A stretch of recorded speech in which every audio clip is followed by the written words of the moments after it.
Сәлеметсіздер ме, құрметті достар. Мына узловой зоб деген нәрсе бар ғой. Узловой зобты медицинада опухоль деп айтады. Оның доброкачественный, злокачественный түрі болады.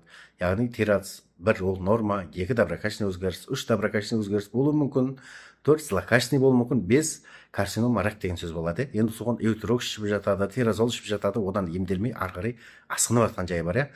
Міне сол тирец 4 деген асқынып кеткен узловой зобқа керемет нәтижеге отыр. Міне мен сіздермен соны бөлісетін боламын. Бұл Нағима деген кісі, мына датаны оқитын болсаңыздар, 2025 12-22-сіне түсірген УЗИда тирец 4 деген оценка қойған, және де сол жақ бөлігінде 2,4, 1,3, 1 сантиметрлік, оң жақ бөлігінде 2,9, 1,6, 1,7 сантиметрлік узелдер бар.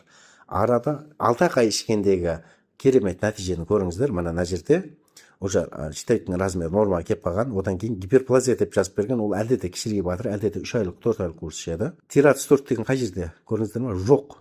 Яғни узловой зобтан емделген керемет нәтиже болған. Сіздер де осылай узловой зобтан емделгілеріңіз келетін болса, керемет нәтиже жеткілеріңіз келетін болса, төменде WhatsApp нөмірі көрсетілген, WhatsAppқа жазыңыздар, УЗИ заключениемен гормональный анализдер жіберіңіздер, сіздерге консультация беріп, осындай керемет нәтижеге бірге жететінімізге сенімдімін.